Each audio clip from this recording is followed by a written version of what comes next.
Pandu siap, doa mulai.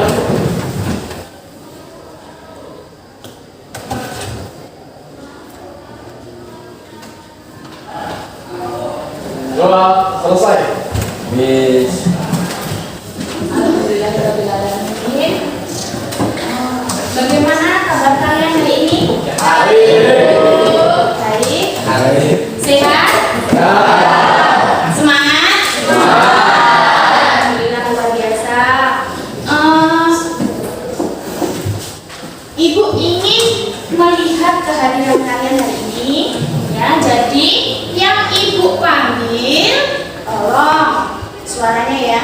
Ibu tahu berangkat.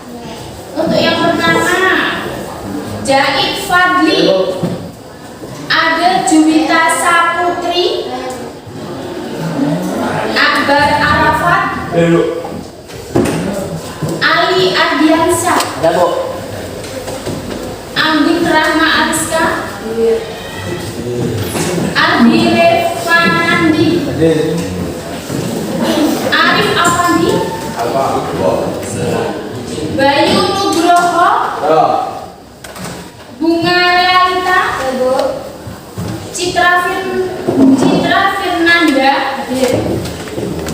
Debbie Ermawati, Dian Rizkasari, Dinda Karisma, Faisal, Farah Galia Noviana, Ferdinand Ardianto,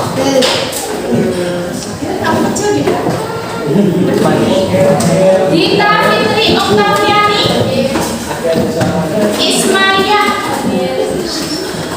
Jihan Aulia Tuljana, Lingga Arya Juwita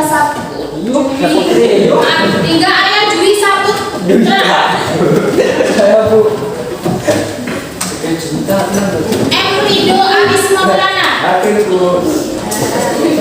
Matsoni, Muhammad Arifda,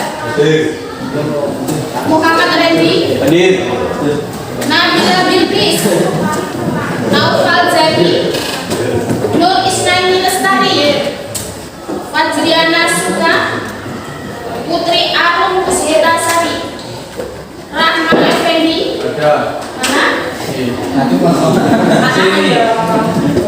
Reval Adiansyah, Rizka Firdaliana, Rizky Maulana, Sandri, Sylvia Rahmadani, Siva Kristal Firly, Tias Arimbi, Yusril Fadilah.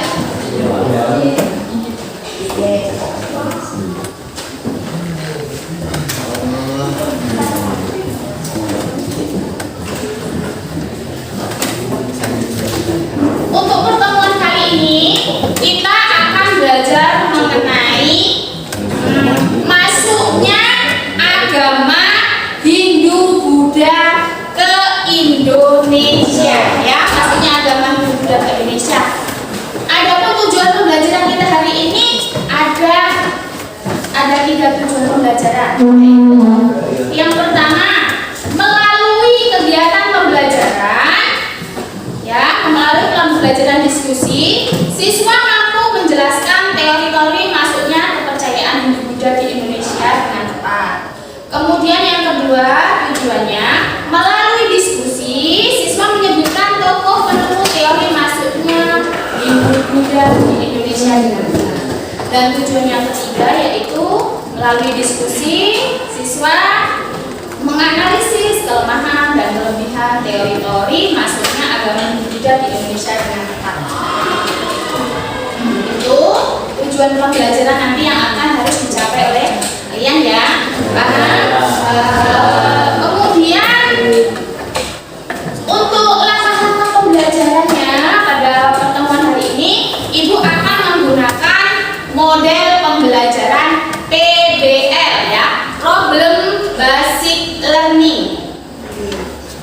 Untuk tujuan atau langkah-langkahnya PBL ini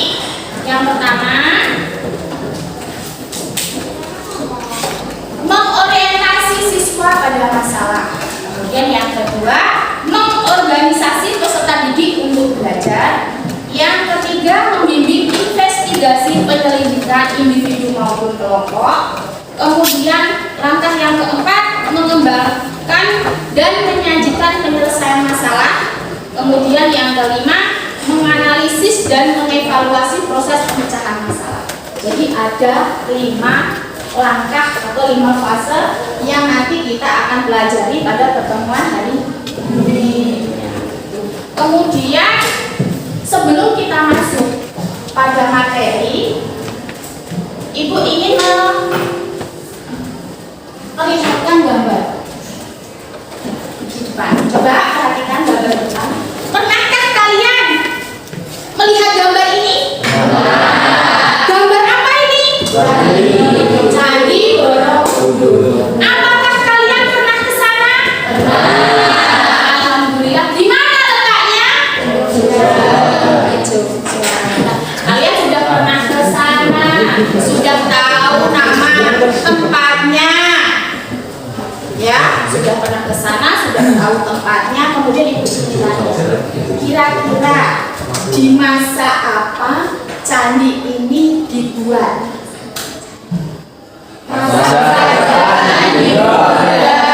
Masa kerajaan Hindu-Buddha. Baik, kalian sebelumnya sudah belajar tentang materi ini sehingga kalian bisa menjawab pertanyaan dari Ibu, dan semoga pertanyaan awal dari Ibu itu menjadikan kalian semangat untuk belajar ke depan ya. Nah, untuk materi hari ini seperti di awal tadi Ibu menjelaskan bahwa kita akan belajar mengenai masuknya agama Hindu-Buddha ke Indonesia.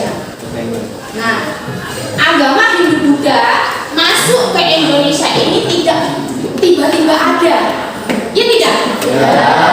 Tapi ada prosesnya, ada kejadian-kejadian atau ada runtunan kejadian yang membuat agama itu bisa masuk dan berkembang di Indonesia.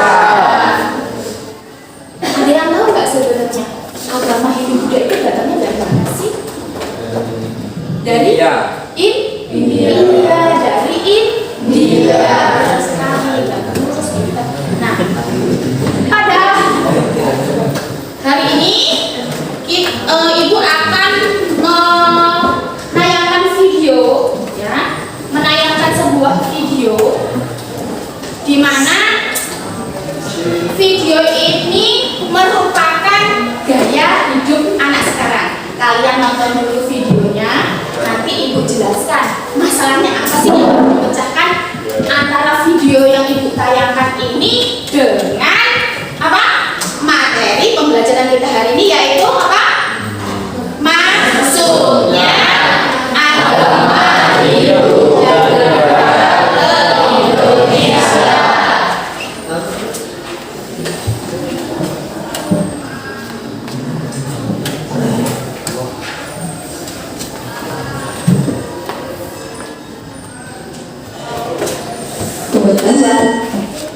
Sebagian besar mahasiswa sekarang itu menggunakan hidupnya, apalagi menerima zakat dengan berbagai berutang untuk pada mereka yang membutuhkan pada masa ini. Contohnya pakaian seperti orang negara, proyek seperti makanan.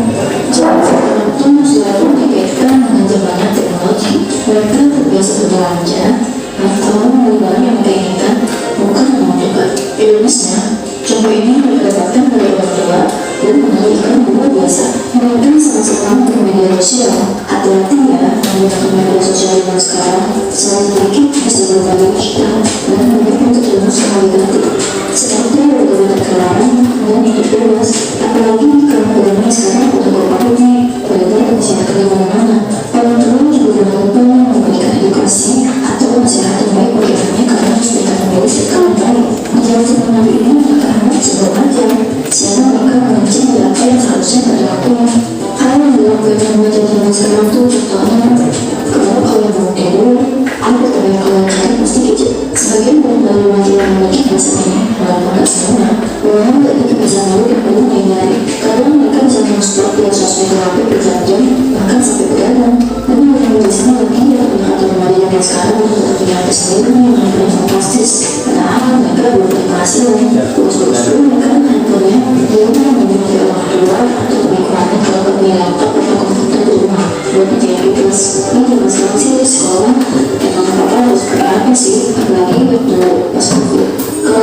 Setelah teman-teman mungkin banyak ngobrol satu sama lain, tapi gak sibuk sama HP masing-masing. Harusnya setiap main HP saat kita ngobrol sama siapapun, kecuali ada yang aja. Tujuannya apa? Tujuannya ya untuk menghargai orang-orang yang sedang kita temui. Mungkin sekarang yang suka gaya-gayaan, mereka coba mencontoh baru yang terkadang memaksa untuk mengikuti gaya ini itu, yang hasilnya kelihatan gak cocok dan terkesan memaksakan karena takut dibilang ketinggalan zaman. Pernah gak kalian menjadi yang nah, mereka adalah segala-galanya zaman yang sekarang sudah modern. Ini urusan teknologi. Bagus sih kita hidup di zaman yang sedang maju, tapi gak bagus juga kalau lupa kita hidup secara sosial. Ya gak apa-apa kalau misalkan kita mau ngasih diri kita self-reward, ya senang. Tapi itu juga kalau udah punya perasaan sendiri. Lebih baik kalau terlalu memaksa pikiran terlalu di mata orang lain dan hasil lupa sama orang bilang. Remaja sekarang susah untuk menasihatin, tapi paling susah mengkritik dan gak suka kritik. Masa remaja bisa berjalan merupakan orang yang masih labil, jadi susah untuk menasihatin dan suka kalau masukkan dari orang lain. Mereka justru lebih suka mengkritik sana sini tanpa adanya bukti yang nyata. Dan itu adalah tujuan itu titik balik. Membuatmu menjadi lebih baik. Terima kasih. Bagaimana dengan tayangan video itu tadi gambaran kalau kita, negara kita itu sudah terpengaruh oleh budaya asing. Di antaranya yang pertama, ketika bangun tidur itu yang dilihat bukan jam, tapi handphone. Ya, begitu bangun ingat handphonenya. Ya tidak kalian? Begitu bangun ingat handphonenya, ada notif enggak ya di sosmed kalian masing-masing? Ya tidak, seperti itu. Bingung, mana HP, padahal mata masih ngantuk, tapi mana HP, karena saking ingin tahunya notif sosmed di HP kalian masing-masing. Kemudian yang kedua, kalian ketika kumpul sama teman gak ngobrol, tapi asik dengan gawe kalian masing-masing. Ngobrol nih, kita ngobrol nih berempat, tapi di situ nggak ada komunikasi karena kalian saling asik dengan HP kalian masing-masing. Nah, budaya itu masuk ke Indonesia. Itu budaya Indonesia bukan sih seperti itu sebenarnya? Bukan. Budaya Indonesia bukan? Bukan. Ya, itu budaya Asing. Nah, kenapa kok Ibu hari ini tayangkan video gaya hidup kalian, gaya hidup remaja?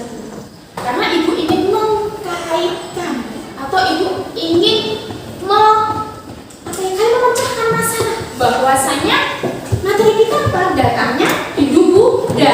Jadi kalian nanti bisa mengaitkan loh proses datangnya Hindu-Buddha itu dengan budaya asing masuk ke Indonesia. Bisa nggak itu? Ada terkaitan tidak?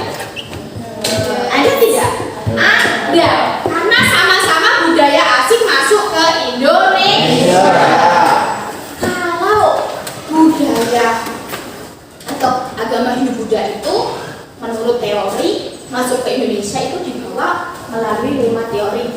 Teori Brahmana, teori Vaishya, teori Ksatria, teori Sudra, dan teori Arus Balik. Tapi kalau budaya asing masuk ke Indonesia itu kalau zaman sekarang dengan apa? Dengan apa? Kira-kira dengan apa? Teknologi bisa? Teknologi bisa membawa pengaruh asing masuk ke Indonesia? Bisa.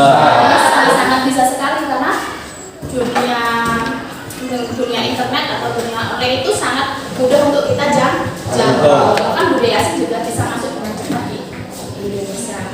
Kemudian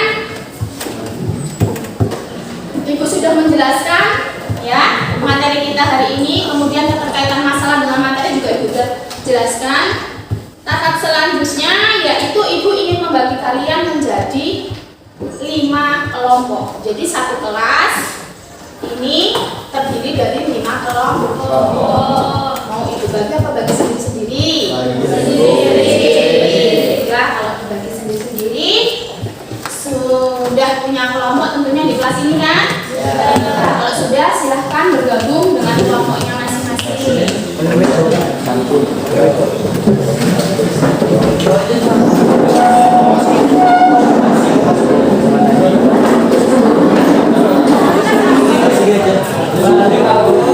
Oke.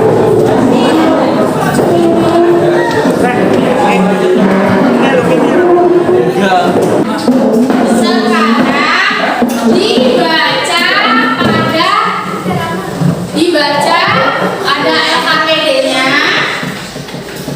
Baca, ada LKPD-nya, dibaca tugasnya. Di situ sudah Ibu tulis semua langkah-langkah kerja kalian untuk menyelesaikan permasalahan pada hari ini di LKPD. Jadi silahkan saudara boleh dibuka dan dikerjakan LKPD-nya.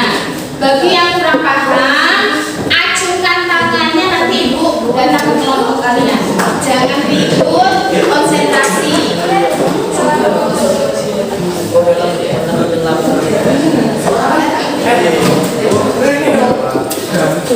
Dari 1 sampai 5 apa kita kocok?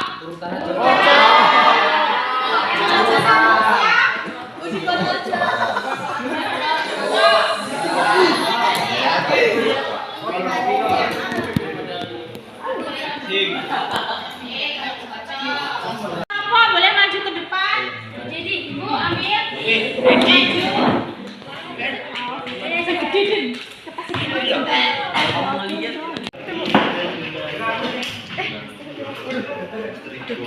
ya, boleh duduk ke tempat duduknya masing-masing.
masuknya agama dan kebudayaan Buddha dibawa oleh para agama yang coba nanti diskusi para kalau ada pertanyaan jangan langsung dijawab yang ditampung dulu biar ya Bu, acaknya aja Bu.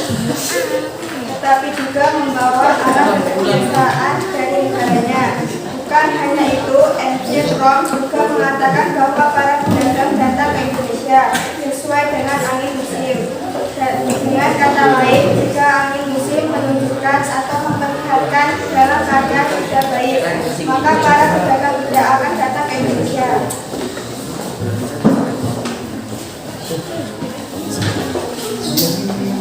Mereka menunggu 6 bulan sebelumnya.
Hindu-Buddha, atau bisa dikatakan sebagai generasi dari agama dan kebudayaan Hindu-Buddha. N.C. Fromm mengatakan bahwa para pedagang yang masuk kasta Waisya adalah kasta yang paling berperan dalam penyebaran agama dan kebudayaan Hindu-Buddha di Indonesia. Kasta Waisya ini merupakan masyarakat yang berperan dalam memajukan kemakmuran rakyat, seperti petani, pedagang, dan sejenisnya. 2. Contoh teori ini adalah M.C. Fromm. Kelebihan kelemahan teori Brahmana. Kelebihan, para pedagang tidak mengerti bahasa Sanskerta dan huruf Pallava. Kelebihan, banyak sumber daya alam di Indonesia dan para pedagang yang berasal dari India dan menyebarkan agama Hindu-Buddha juga beragam. Perbaikan antara budaya asing yang masuk ke Indonesia dengan teori warisasi bagian dari Indonesia Hindu-Buddha. Dengan berdagang maka kita melakukan interaksi dengan orang lain. Dari perbuatan aslinya bahasa Indonesia beragam pengaruh dari negara sehingga membuat gaya interpretasi berkembang berdasarkan anak budaya dengan negeri dan pendapat pengaruh dari asing. Dari kelompok ini adakah yang ingin bertanya? Berdagang saja para golongan Waisya ini menyebarkan agama Hindu-Buddha di Indonesia. Teori Waisya ini masuk ke Indonesia dalam menyebarkan agama Hindu-Buddha. Yuk, kemudian pertanyaan selanjutnya Adalah teori di mana agama Hindu-Buddha bisa masuk ke Indonesia dibawa oleh para pedagang. Yang ingin saya tanyakan adalah tujuan mereka berdagang ke Indonesia adalah untuk mencari apa? Jawabannya tidak. Mereka melakukan perkawinan dengan masyarakat di Indonesia. Gimana? Jadi golongan Waisya ini datang ke Indonesia dalam menyebarkan agama Hindu-Buddha itu tidak hanya dengan berdagang, tapi juga setelah datang ke Indonesia melakukan perkawinan dengan orang atau penduduk asli Indonesia, sehingga agama Hindu-Buddha itu diterima di Indonesia. Seperti itu kelompok 2. Yuk selanjutnya, atau kaum dari pedagang ini datang ke Indonesia itu tujuannya apa sih yang mau dicari? Yuk selanjutnya, pertanyaan kedua. Baik, saya jawab pertanyaan dari Kelompok berapa? Kelompok 5 tadi ya? Ayo kelompok. teori Waisya adalah menurut G. Cordes yang memotivasi para pedagang India untuk datang ke Asia Tenggara adalah ingin untuk memperoleh barang tambang terutama emas dan hasil hutan. Jadi, keinginan mereka yang utama dalam melakukan perdagangan ke Indonesia itu dengan tujuan utama untuk mencari emas dan hasil hutan. Gimana? Jadi mereka datang ke Indonesia itu untuk mencari bahan tambang terutama emas dan hasil hutan. Jadi selain menyebarkan agama, dia juga ingin mencari hasil tambang dan hasil hutan. Nah, kelompok 5 saya ditanyakan kelompok 5 bagaimana? Dari kelompok 2 kami akhiri. Wassalamualaikum warahmatullahi wabarakatuh.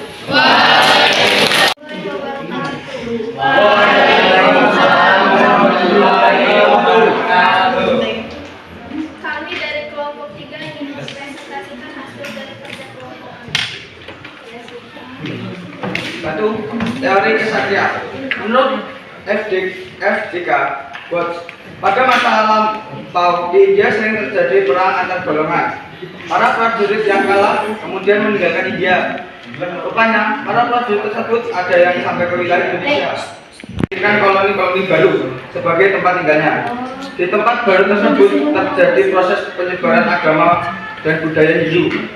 Masuk dan berkembangnya agama Hindu di Indonesia bisa dilihat pada berdirinya beberapa kerajaan bercorak Hindu, contohnya seperti kerajaan Tarumanegara, kerajaan Kutai, dan kerajaan Mataram. Berdirinya kerajaan tersebut diduga melibatkan para ksatria yang berasal dari India.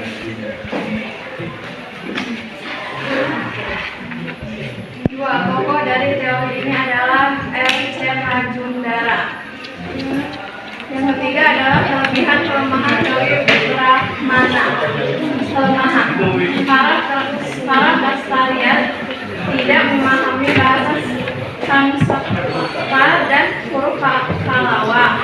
Kelebihan kaum Nasrani menunjukkan rasa semangat dalam berpetualang ke seluruh dunia.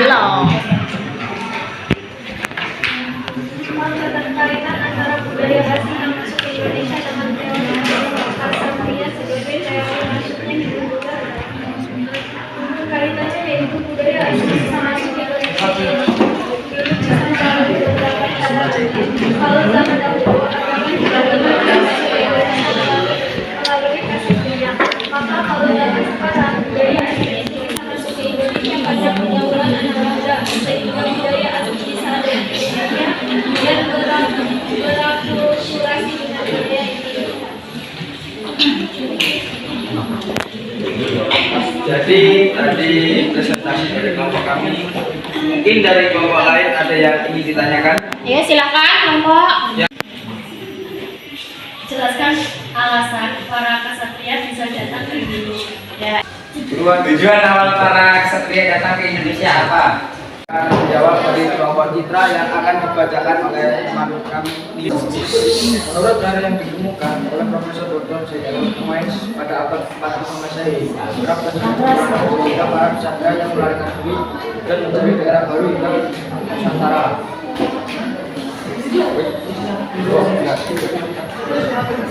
Kemudian pertanyaan kedua yang dari kelompok 5 akan dijawab oleh Ali. Tujuannya yaitu melakukan ekspedisi pendidikan dan prajurit Coba sih melawan Indonesia. Maka teori ini terletak pada semangat petualangan para kaum ksatria. Kenapa para kesatria dari India datang ke Indonesia? Jadi selain mereka itu karena terjadi peperangan di negaranya, kemudian mereka mencari tempat lain, tapi mereka juga ingin mendirikan suatu kerajaan yang ada di Indonesia. Baik, bagaimana dari kelompok 5? Apakah sudah cukup puas dengan jawaban dari kami? Oke. Nah, kami ucapkan terima kasih. Sekian presentasi dari kelompok 3. Saya akhiri. Wassalamualaikum warahmatullahi wabarakatuh. Waalaikumsalam. Penguatan sedikit untuk kelompok 3 yang maju. Ya, bahwasanya para prajurit datang ke Indonesia itu kaitannya dengan tadi budaya asing yang masuk di Indonesia itu yang pertama kaitannya yaitu pemuda. Prajurit itu pemuda yang gagah datang ke Indonesia, ya, menyebarkan agama Hindu Buddha. Seperti halnya budaya asing datang ke Indonesia itu kebanyakan disebarluaskan oleh para pemuda. Itu keterkaitannya antara masalah dengan teori ksatria. Untuk selanjutnya silahkan kelompok yang maju nomor 3. Kelompok siapa? Kelompok Citra. Baik, assalamualaikum warahmatullahi wabarakatuh. Waalaikumsalam warahmatullahi wabarakatuh. Berdirinya kelompok kami di sini, kami akan mempresentasikan hasil kerja dari kelompok kami yang akan dijelaskan oleh teman saya, Ayu. Nomor 1, teori Sudra. Alasan mengapa para golongan dari Sudra menyebarkan ajaran agama Hindu ke Indonesia, yaitu karena mereka ingin mengubah nasib berupa dapat hidup lebih baik dan layak. Oleh karena itulah, para golongan Sudra memilih untuk meninggalkan negara India dan pergi ke negara lainnya apabila di negara India mereka menjadi seorang budak. Setelah sampai di negara Indonesia, mereka memperoleh kedudukan yang lebih baik serta dihargai oleh masyarakat sebab tidak ada sistem kasta yang mengikatnya. Hal ini barangkali membuat para ahli menyatakan bahwa Sudralah membawa ajaran Hindu di Indonesia. Tokoh dari teori ini adalah Faber. 3. Kelebihan kelemahan teori Sudra. Kelemahan mudah jangkauan tidak memahami bahasa Sanskerta dan huruf Palapa. Kelebihan para muda atau tawanan lebih cepat akrab dengan masyarakat sekitar sehingga lebih mudah komunikasi. Keterkaitan antara budaya asing yang masuk ke Indonesia dengan teori Sudra sebagai teori masuknya Hindu Buddha adalah kalau zaman dahulu budaya Hindu Buddha bisa masuk ke Indonesia melalui golongan Sudra walaupun mereka tidak mempunyai uang tetapi mereka bisa sampai ke Indonesia. Kalau zaman sekarang budaya asing bisa masuk ke Indonesia dibawa para TKI maupun TKW Indonesia yang bekerja di luar negeri. Setelah pulang mereka membawa budaya di mana dia bekerja di negeri orang. Setelah pulang kebudayaan atau kebiasaannya di negara di sana dibawa ke Indonesia dan berakulturasi dengan budaya Indonesia. Saya silakan. Golongan Sudra itu golongan yang seperti apa? Golongan Sudra itu golongan yang seperti apa?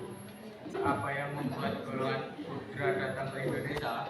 Apa yang membuat alasan golongan Sudra datang ke Indonesia? Silakan berdiskusikan sebentar. Selain itu, kaum Sudra keluar dari India dan datang ke Indonesia karena ingin mendapatkan kedudukan yang lebih dihargai. Bagaimana dengan jawabannya? Jadi kaum Sudra itu datang ke Indonesia karena ingin harga dirinya lebih naik dibandingkan dengan keadaannya di India. Bagaimana kelompok 5? 3 akan saya jawab. Jadi, menurut Faber golongan berkasta Sudra atau pekerja kasar dari India menginginkan kehidupan lebih baik dengan pergi ke daerah lain, salah satunya yaitu Indonesia. Bagaimana dengan jawabannya? Wassalamualaikum warahmatullahi wabarakatuh. Waalaikumsalam. Tadi kelompok 4 mempresentasikan mengenai teori Sudra, di mana teori Sudra ini adalah kaum buruh yang bisa masuk ke Indonesia walaupun waktu itu mereka tidak punya uang. Kok bisa ya tidak punya uang tapi bisa masuk ke Indonesia? Bagaimana caranya? Kemudian apa tujuannya mereka datang ke sini? Ternyata ingin menaikkan derajatnya dibanding dengan derajatnya ketika masih di negara India.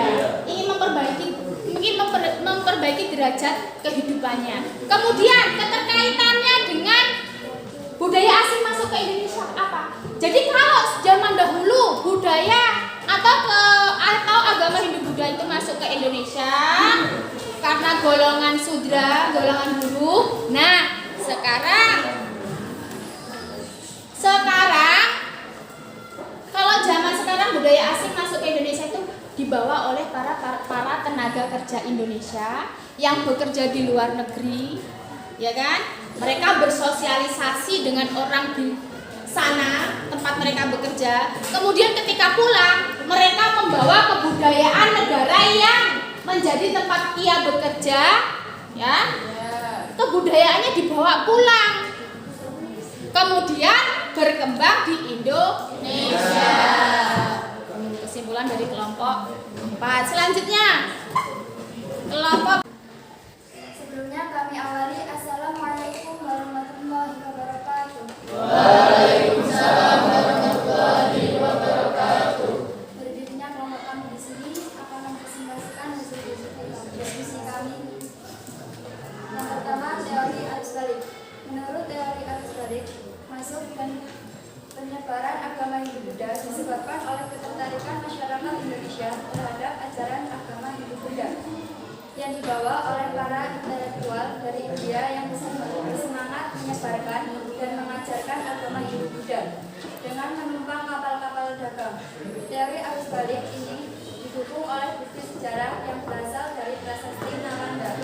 Dalam prasasti Nalanda disebutkan bahwa Balatradewa yang merupakan Raja Sriwijaya mengajukan permintaan kepada Raja di India untuk membangun wihara di Nalanda yang digunakan para tokoh dari Sriwijaya untuk menyembah ibadah.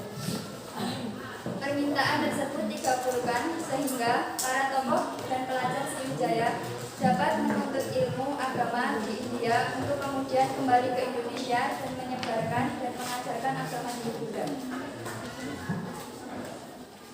Tokoh dari teori arus balik adalah Diki Bos. Kelebihan kelemahan teori arus balik adalah kelemahan kemungkinan orang Indonesia untuk belajar agama Hindu-Buddha di India sulit karena pada masa itu orang Indonesia masih bersifat pasif. Kelebihan, ada kemungkinan para bangsawan di Indonesia pergi ke India untuk belajar agama Hindu-Buddha dan budaya. Tujuannya agar dengan ilmu yang mereka dapat dari India, para bangsawan bisa membuat kekuasaan di Indonesia dengan mencontoh kebudayaan Hindu-Buddha. Keterkaitan antara budaya asing yang masuk ke Indonesia dengan teori arus balik sebagai teori masuknya Hindu-Buddha adalah zaman dulu arus balik ini diketahui bahwa bangsa Indonesia sangat tertarik dengan agama Hindu-Buddha sampai mendatangkan kaum cendekiawan dari India. Sedangkan kalau zaman sekarang budaya asing ini bisa masuk ke Indonesia karena pertukaran pendidik sehingga budaya asing itu bisa cepat masuk ke Indonesia dan berkembang kemudian berakulturasi dengan budaya Indonesia. Maka teori arus balik. Kenapa teori ini dinamakan teori arus balik? Sebutkan buktinya dalam mengenai teori arus balik ini. Jelaskan buktinya. Dinamakan teori arus balik karena adanya arus bolak-balik masyarakat India dan Indonesia ke Indonesia. Arus bolak-balik masyarakat India dan Indonesia ke Indonesia disebabkan karena ketertarikan masyarakat Indonesia kepada satu ajaran yang dibawa oleh para intelektual dari India yang bersemangat mengajarkan agama Hindu dan Buddha dengan sebelumnya menumpang kapal-kapal dagang. Jadi teori arus balik juga didukung oleh bukti sejarah yang berasal dari prasasti Nalanda. Dalam prasasti ini disebutkan Balaputra Dewa sebagai Raja Sriwijaya, kemudian menunjukkan kepintaran Raja India dalam membangun wihara di Nalanda yang digunakan para tokoh-tokoh Sriwijaya dalam menimba ilmu. Bagaimana? Kelompok 4? Paham? Assalamualaikum warahmatullahi wabarakatuh.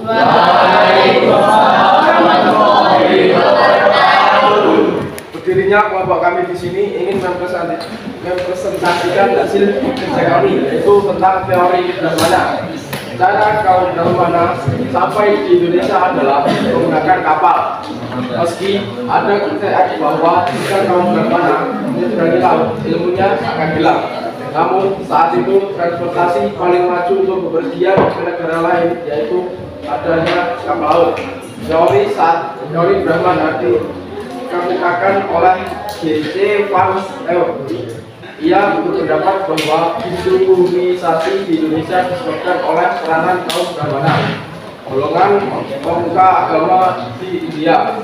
Bukti konkret yang dijadikan dasar dari teori Brahmana adalah prasasti peninggalan kerajaan Hindu-Buddha yang berhasil ditemukan di Indonesia.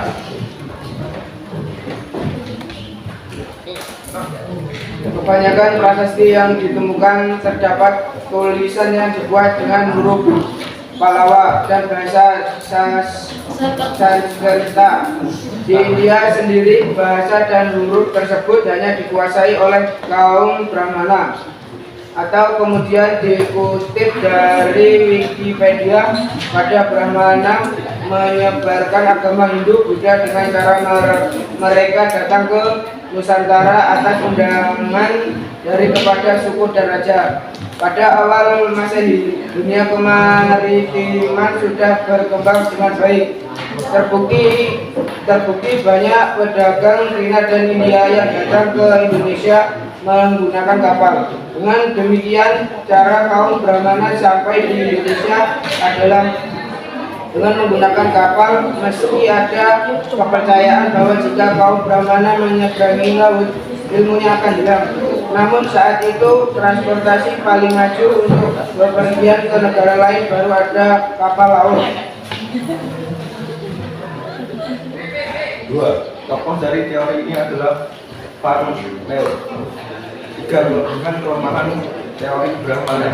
Kelemahan dalam tradisi Indonesia, kaum Brahmana pantang menyeberang lautan. Kemudian Indonesia banyak prasasti Buddha yang menggunakan bahasa Sanskrit. saling berbentak, dan guru pahlawan. Masa tersebut pada saat itu hanya dikuasai oleh kaum Brahmana.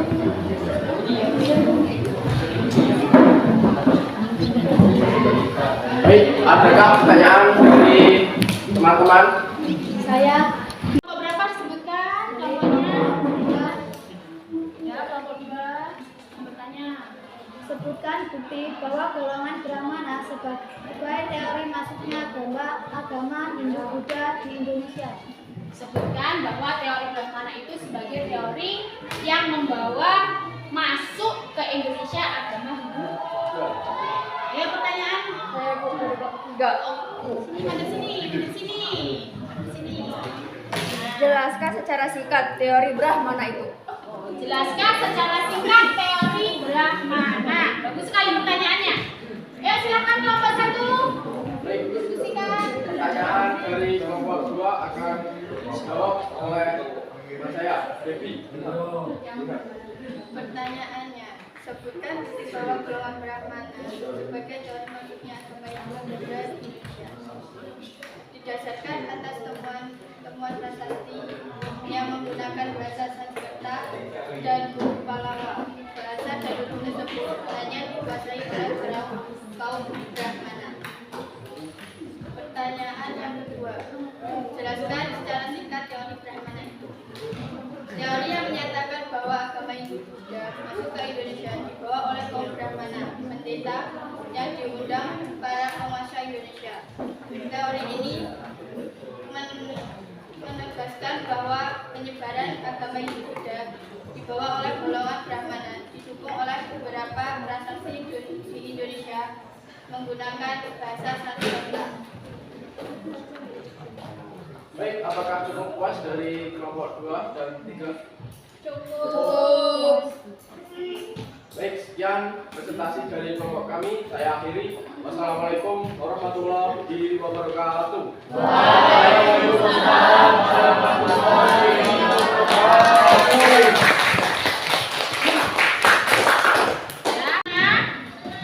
Membahas mengenai teori Brahmana, di mana yang awalnya teori ini mempunyai kelemahan bahwa Brahmana itu tidak boleh menyeberangi laut. Tapi kok dia bisa datang ke Indonesia? Pada zaman dahulu belum ada kapal, belum ada pesawat terbang. Ya, pasti nyebrang laut. Dari India ke Indonesia itu pasti nyebrang laut. Tapi kok bisa padahal dia tidak diperbolehkan? Nah, ternyata jawabannya tadi disebutkan kelompok 1 bahwasanya dengan alasan dia diundang oleh para raja-raja di Indonesia, maka karena dia mendapatkan undangan, maka dia diutus juga oleh kerajaan di India untuk datang ke Indonesia dan menyebarkan agama Hindu-Buddha. Bagaimana? Paham? Evaluasi materi yang sudah kita pelajari hari ini mengenai masuknya agama Hindu-Buddha di Indonesia. Jadi agama Hindu-Buddha di Indonesia ini dibawa menurut teori dibawa oleh 5 kaum, ya. Yang pertama kaum Brahmana, yang kedua Waisya, yang ketiga Kshatriya, yang keempat Sudra, dan yang kelima itu adalah teori arus balik. Nah, keterkaitan antara masalah yang kita pecahkan hari ini yaitu mengenai budaya asing yang masuk ke Indonesia, yaitu keterkaitannya adalah bahwasanya budaya yang masuk ke Indonesia itu prosesnya tidaklah secepat kilat. Jadi jeder langsung budaya itu masuk, tapi ada prosesnya. Baik yang budaya asing maupun budaya atau agama Hindu-Buddha itu ada prosesnya. Kalau dijelaskan, kalau di agama Hindu-Buddha teori masuknya ke Indonesia itu dibawa oleh 5 teori tersebut yang sudah Ibu jelaskan kan. Kemudian untuk budaya asing itu dibawa seperti yang ada di video tadi yang Ibu tayangkan. Ya, budaya asing itu masuk ke Indonesia dari teknologi, kemudian pertukaran pelajar, kemudian ada juga harus bolak-balik orang Indonesia ke luar negeri dan orang luar negeri ke Indonesia.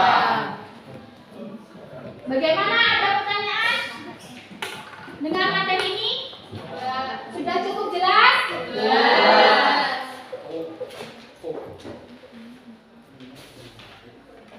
Kalau sudah cukup jelas, untuk selanjutnya silakan kalian kembali ke tempat duduknya masing-masing, kemudian Ibu bagi tes formatifnya.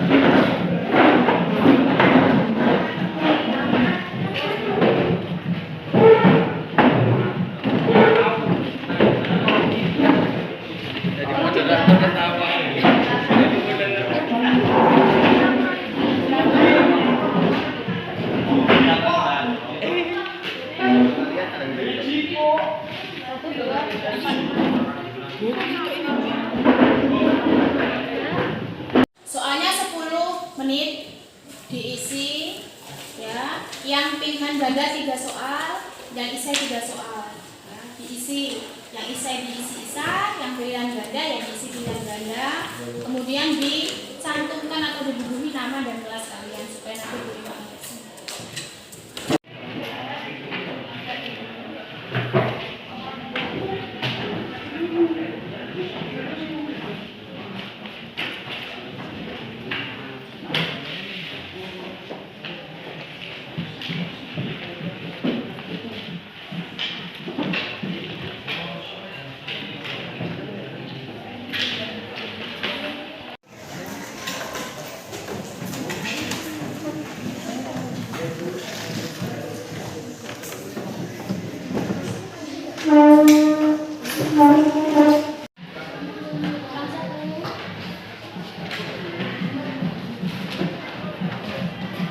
Jangan lupa dikasih nama.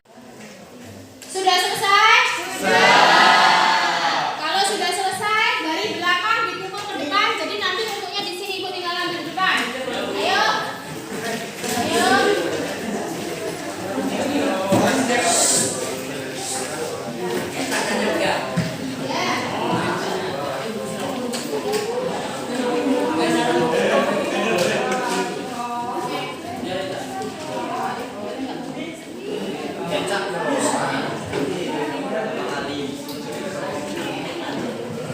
Ayo, sudah semua ini.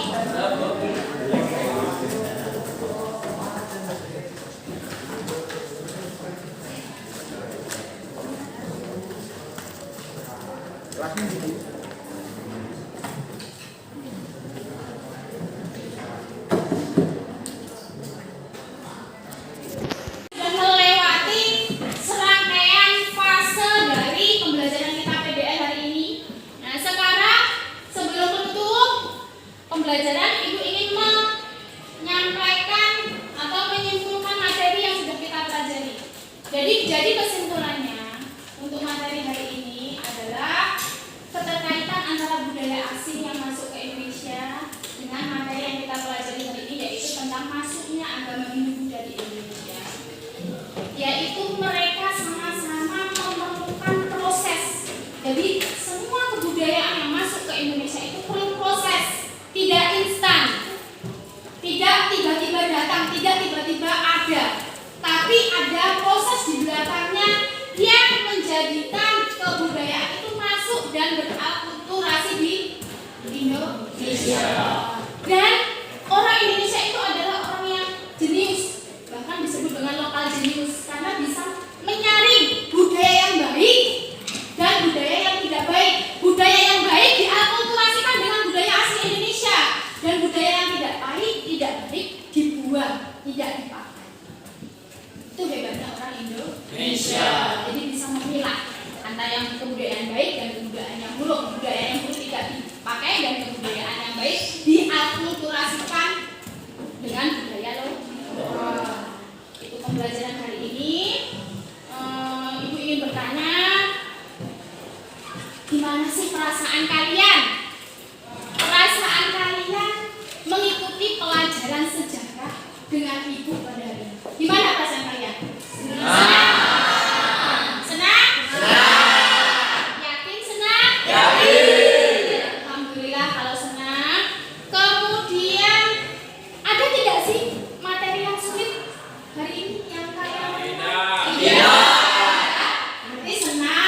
ada yang sulit, bisa diterima semua? Bisa. Alhamdulillah, semoga pelajaran kita hari ini membawa keberkahan bagi kita semua. Ilmu yang diberikan bisa bermanfaat buat kalian semua. Amin. Semoga dengan ilmu yang Ibu berikan hari ini bisa membuat nilai kalian nanti bagus di ulangan. Amin. Itu harapan Ibu. Kemudian jangan lupa untuk diskusi hari ini dibuat laporan, ya. Laporannya nanti dikumpul pada pertemuan besok, tidak apa-apa. Jadi nanti di rumah untuk PR, ya. Hasil diskusinya ditulis dari setiap kelompok. Minggu besok dikumpulkan diskusi dinilai. Ya, untuk diskusi. Untuk pelajaran berikutnya kita akan membahas mengenai akulturasi dan peninggalan-peninggalan budaya Hindu-Buddha di Indonesia. Jadi dipelajari di rumah materi tentang akulturasi budaya dan peninggalan hasil kebudayaan Hindu-Buddha di Indonesia. Itu saja pembelajaran yang bisa Ibu berikan pada hari ini. Ya. Jika ada kurang atau lebihnya Ibu mohon maaf. Silakan dipimpin doanya sebelum Ibu keluar dari sini. Silakan dipimpin doanya.